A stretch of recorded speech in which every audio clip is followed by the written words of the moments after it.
Selamat pagi, senang sekali saya Rosmi Rahma kembali menjumpai Anda dalam program Redaksi 33. Kami akan menyajikan informasi penting untuk Anda dan berikut di antaranya.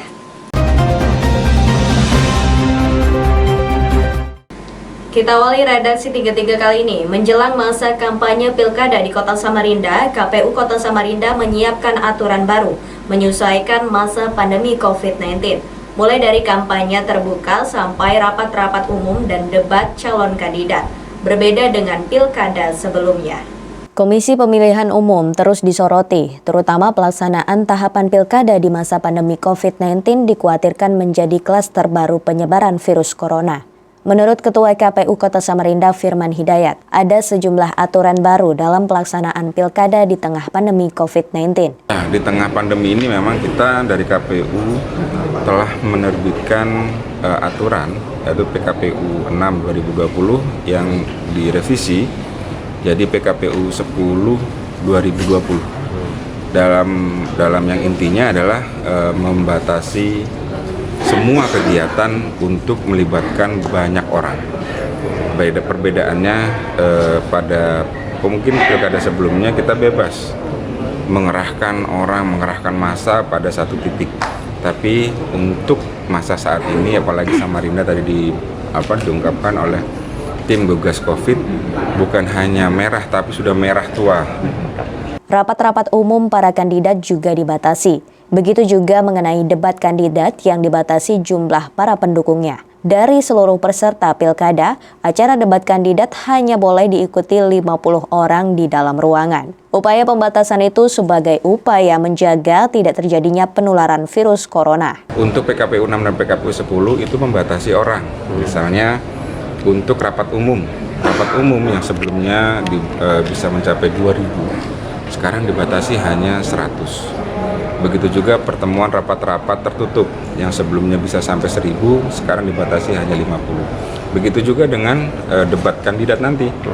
Debat kandidat dari paslon itu hanya bisa dilakukan di ruang tertutup dan pesertanya maksimal 50 orang untuk semua kandidat dan tim kampanyenya. Jadi memang benar-benar sangat dibatasi. Di Kota Samarinda diikuti 3 calon pasangan yang telah mendaftar di KPU. Mereka adalah pasangan Andi Harun dengan Rusmadi Wongso, pasangan Zairin Zain dengan Sarwono, dan pasangan Muhammad Barkati dengan Darlis Patalongi. Tim Kaltim TV, Hardin melaporkan. Mari kita memerangi virus corona dengan mematuhi imbauan pemerintah. Stay at home. Komisi 3 DPRD melakukan rapat dengan Bapeda Kalimantan Timur. Sejumlah isu dibahas terkait penerapan RPJMD, Rencana Pembangunan Jangka Menengah Daerah, dan juga serapan aspirasi dari reses para anggota Dewan. Berikut informasinya. Setidaknya 2 isu menjadi sorotan dari pertemuan antara Komisi 3 dengan jajaran Bapeda Kaltim. Sorotan pertama menyangkut RPJMD yang menjadi prioritas kinerja Gubernur Kaltim Isra Nur. Dan kedua menyangkut penyerapan aspirasi anggota DPRD ketika melakukan reses. Tentang RPJMD, semua sepaham agar rencana-rencana gubernur pada masa periode kepemimpinannya dipastikan berjalan. Menurut anggota Komisi 3 DPRD Kaltim Mimi Meriamipane, DPRD dan Bapeda sepakat tidak ada agenda lain dalam menjalankan roda pembangunan di Kaltim. Kalau untuk sekarang ini ya, lebih ke ekonomi yang sulit ya. Artinya kalau hasil resesnya terakhir lebih ke sana, paling ya ada perbaikan-perbaikan untuk. Begitu juga dengan hasil reses yang dibawa oleh para anggota DPRD ketika bertemu dengan konstituennya pada saat mengadakan reses. Aspirasi yang dibawa oleh anggota DPRD diserahkan kepada pemerintah agar bisa diakomodir. Aspirasi Dewan juga kita bicarakan di sana bahwa kita ingin, karena memang Dewan ini kan yang bersentuhan langsung dengan masyarakat. Kita juga melakukan reses, yang mana reses itu sudah diatur dengan undang-undang, ada undang-undangnya. Jadi kita ingin agar hasil reses kita juga diakomodir oleh Bapeda dalam hal ini. Jadi jangan sampai hasil reses kita itu nggak ada yang masuk ke programnya Bapeda. Disinkronisasi lah Bu ya. Betul. Jadi harus ada sinkronisasi hasil reses, karena memang hasil reses itu adalah benar-benar anggota dewan terjun langsung ke masyarakat, mendengar langsung. Kepala Bapeda HM Aswin mengakui soal aspirasi Dewan dibahas untuk mendapatkan persepsi yang sama. Pertemuan tersebut baru tahap awal untuk mensinkronkan penyusunan perencanaan anggaran tahun depan. DPR dan Bapeda mungkin. Ya, yang dibahas tadi adalah persiapan kita. Persiapan kita menghadapi pembahasan RAPBD tahun 2021 yang akan datang. Kita menyampaikan hasil daripada musrenbang kita dan RKPD yang sudah menjadi peraturan gubernur disampaikan kepada DPRD dalam bentuk ringkasan. Selain itu juga kami berdiskusi hal-hal yang berkaitan dengan bagaimana mekanisme penganggaran. Bapak-bapak anggota DPRD ini melakukan reses ke seluruh daerah. Hasilnya itu diserahkan bentuknya seperti apa, itu yang kita bicarakan. Rapat-rapat dengan organisasi perangkat daerah dilakukan untuk persiapan penyusunan anggaran APBD tahun 2021 yang rencananya mulai dibahas akhir September. Tim Kaltim TV, Hardin melaporkan.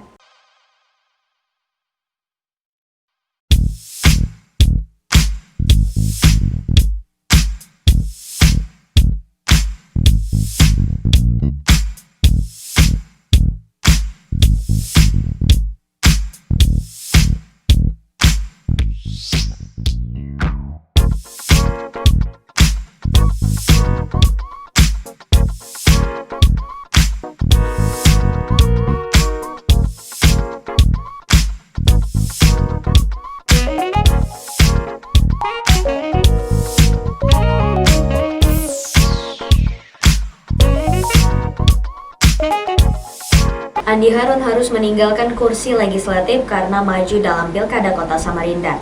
Di sela menghangatnya suhu politik, di internal Partai Gerindra juga mulai muncul nama pengganti Andi Harun, baik sebagai anggota Dewan maupun Wakil Ketua DPRD Kaltim. Berikut informasinya. Siapa bakal mengganti Andi Harun menjadi anggota DPRD Kaltim mulai menghangat di internal Partai Gerindra. Nama Mas Hari Rais muncul menjadi pengganti Andi Harun yang berasal dari daerah pemilihan Kota Samarinda. Mas Hari Rais memperoleh jumlah suara terbanyak ketiga di Partai Gerindra dalam pemilihan legislatif tahun 2019 lalu. Dari daerah pemilihan Samarinda berhasil merebut 2 kursi, yakni Andi Harun dan Agus Suandi. Sekretaris DPD Gerindra Kaltim mengakui untuk pergantian antar waktu Andi Harun sesuai aturan KPU adalah Mas Hari Rais. Sementara untuk siapa pengganti Andi Harun sebagai Wakil Ketua DPRD Kaltim masih berproses di internal partainya. Beliau sebagai pimpinan, kita akan putuskan di rapat internal DPD Partai Gerindra. Jadi kalau untuk sekarang memang belum kita bisa sampaikan, dan mudah-mudahan dalam waktu beberapa hari ke depan kita sudah sampaikan siapa yang direkomendasi oleh DPD, kemudian nanti kita usulkan ke DPP supaya bisa mendapatkan rekomendasi dari DPP. Itu saja syarat-syarat dan mekanisme hampir sama dengan semua partai, bahwa pengganti beliau juga diwajibkan aktif di DPRD provinsi ini, kemudian juga membawa marwah partai ke depan, kemudian juga yang bersangkutan berkonditif. Partai Gerindra menempatkan 8 orang kadernya untuk menjadi anggota DPRD Kaltim periode 2019-2024. Lantaran itu, partai ini mendapat jatah kursi Wakil Ketua DPRD. 8 anggota DPRD dari fraksi Gerindra selain Andi Harun adalah Agus Suandi, Bagus Susetyo, Baharudin Muin, Seno Aji, Ahmed Reza Fahlevi, Ekti Immanuel, dan Henry Pailan. Tim Kaltim TV, Heriman melaporkan.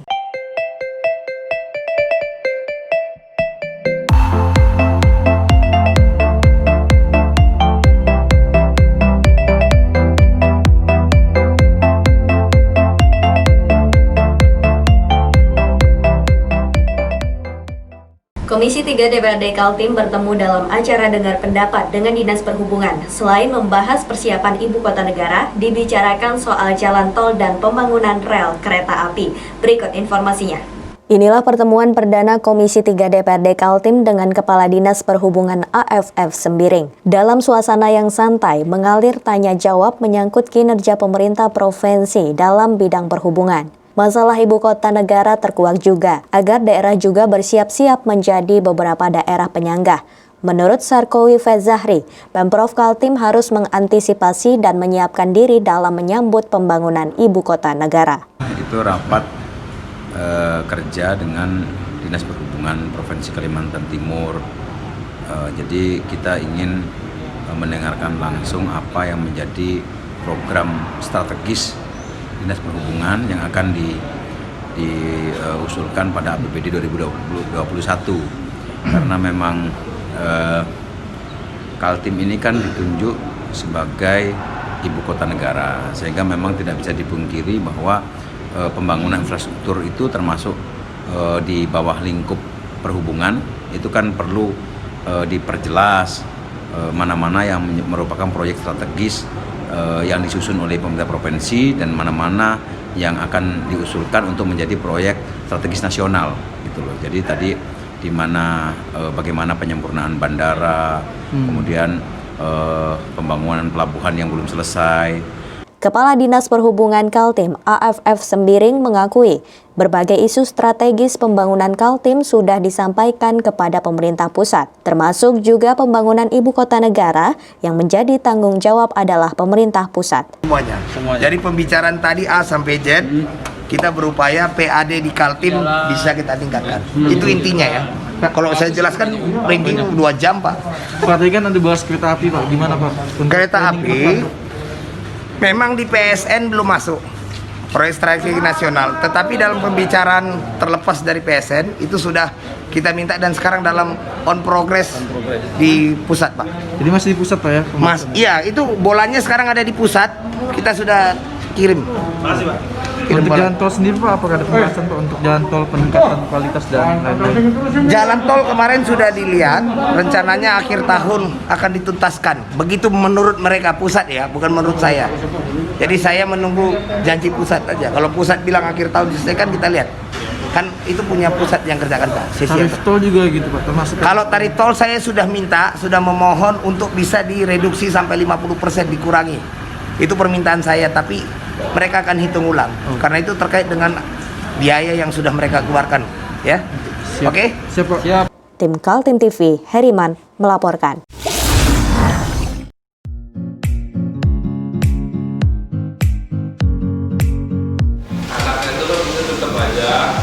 Cara mudah beriklan digital di Kaltim TV.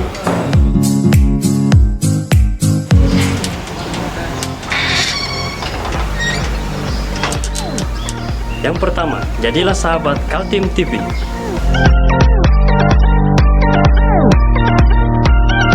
Dengan Rp1.000.000, para sahabat mendapat 20 kali tayang di slot berita kamu.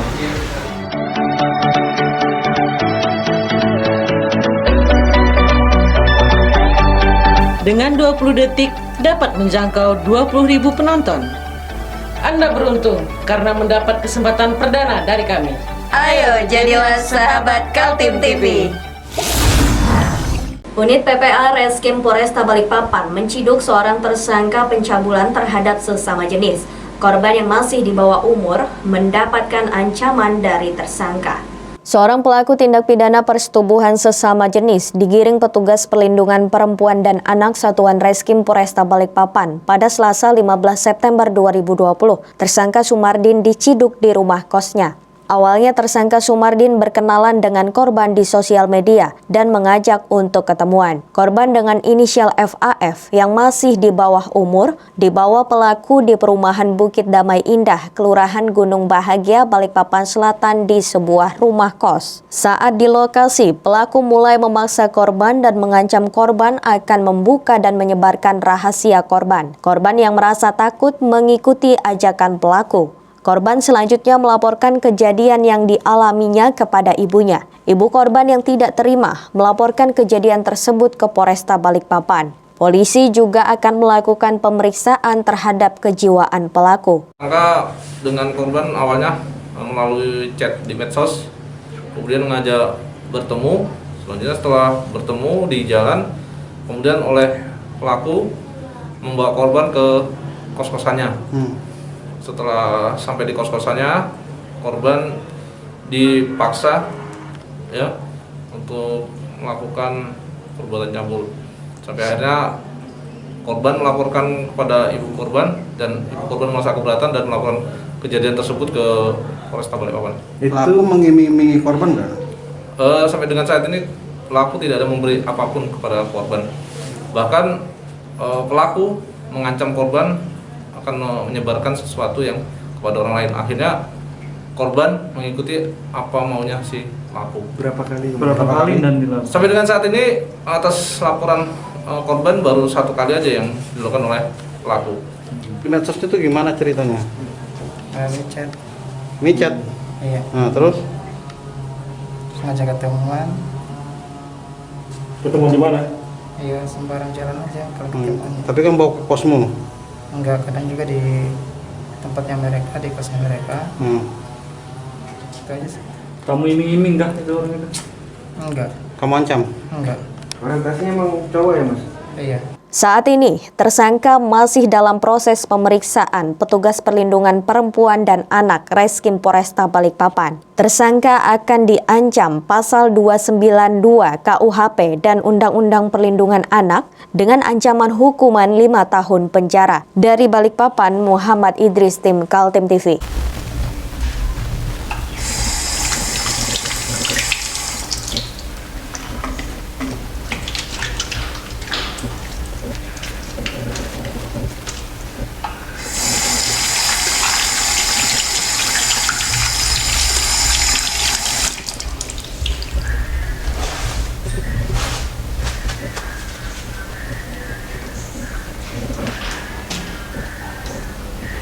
Meskipun di rumah saja, kita tetap selalu menjaga kesehatan, cuci tangan, menggunakan hand sanitizer. Ingat, mulailah dari diri sendiri. Diduga alami remblong, truk bermuatan besi terbalik dan menabrak pagar Batalion Jipur 17. Tidak ada korban jiwa dalam musibah ini. Satu unit truk roda 10 terguling dan menabrak pagar milik Batalion Jipur 17 di Jalan Soekarno-Hatta kilometer 3 sekitar pukul 22.00 waktu Indonesia Tengah. Oleh piket penjagaan Jipur 17, sopir langsung diamankan. Truk Fuso roda 10 dengan nomor polisi L9177OW dengan muatan pipa besi diduga kuat mengalami remblong. Truk diketahui dari arah Rapak menuju arah Samarinda. Truk naas ini menjadi tontonan warga sekitar dan masyarakat yang melintas dan berhenti hanya untuk mengambil foto truk yang terguling. Untuk evakuasi sendiri masih belum dilakukan oleh pihak terkait. Apa Pak yang terguling di depan Sipur ini Pak?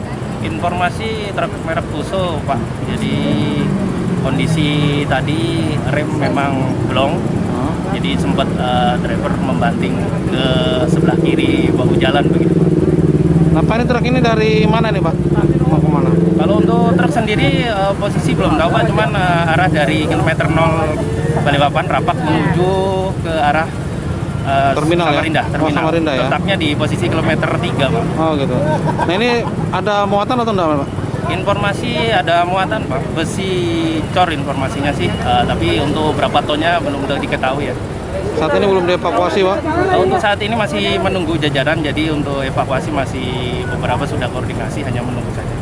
Tidak ada korban jiwa dalam peristiwa tersebut, hanya saja korban material diperkirakan mencapai puluhan juta rupiah. Dari Balikpapan, Muhammad Idris, tim Kaltim TV.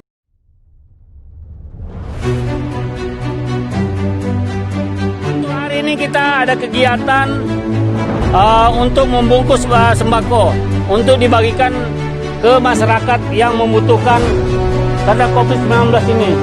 Semoga kita sukses semua. Amin. Harus kerjasama yang bagus. Pancasila! Amin. Pancasila! Amin. Pancasila! Amin. Merdeka! Merdeka!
DPRD bersama pemerintah Kota Samarinda mulai membahas APBD perubahan tahun 2020 setelah refocusing anggaran dilakukan bulan April dengan membongkar APBD murni. Kini dilakukan penetapan kembali program-program yang sempat tersisihkan. Memasuki bulan September 2020, Pemkot bersama DPRD Samarinda mengutak-atik lagi APBD tahun 2020. Guncangan yang terjadi akibat pandemi COVID-19 dibahas kembali sejauh mana gangguannya terhadap program yang telah disusun pihak eksekutif bersama legislatif ketika menyusun APBD murni tahun 2020. Sugeng Hairudin selaku Ketua Tim Anggaran Pemerintah Daerah TAPD Samarinda yang menghadapi langsung para wakil rakyat yang dipimpin PLT Ketua DPRD Helmi Abdullah. Jika dulu APBD murni tahun 2020 ditetapkan 3,24 triliun, Pemkot perlu menjelaskan lagi bagaimana perjalanannya setelah penganggaran pandemi ini. Ya, yang dibahas ya apa-apa kegiatan yang akan diusulkan dalam perubahan. Karena kan kemarin ada yang dipotong-potong kan, ya. Kita usahakan mau dikembalikan, gitu. Nanti mana yang bisa mencapai progres atau enggak, gitu. Nah, baru sekitar itu. Hari ini kita masih membahas, belum ada yang disepakati. Hari ini kita membahas masalah KUA, KUPAP, dan PPAS perubahan 2020.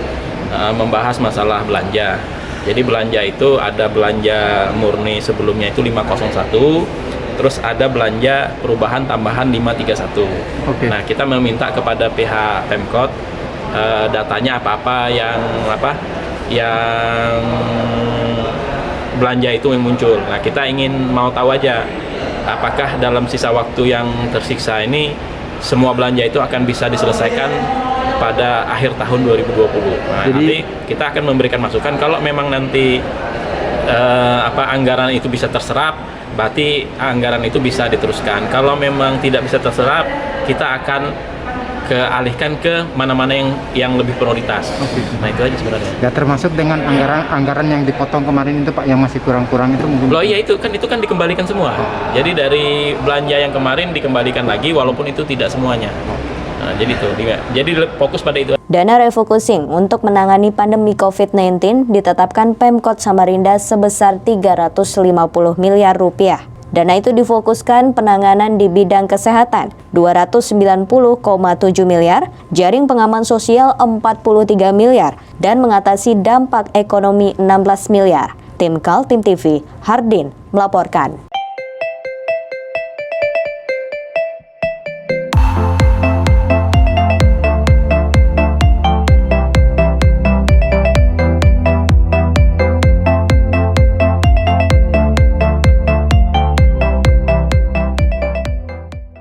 Demikian redaksi 33 kali ini. Informasi lainnya dapat Anda simak melalui situs website kami www.kaltim.tv, channel YouTube dan fanpage Facebook Kaltim TV. Untuk bisa mencegah penularan COVID-19, terapkan physical distancing, selalu menjaga kebersihan tangan dan gunakan masker yang tepat. Saya Rosmi Rahma pamit undur diri. Selamat pagi, selamat beraktivitas dan sampai jumpa.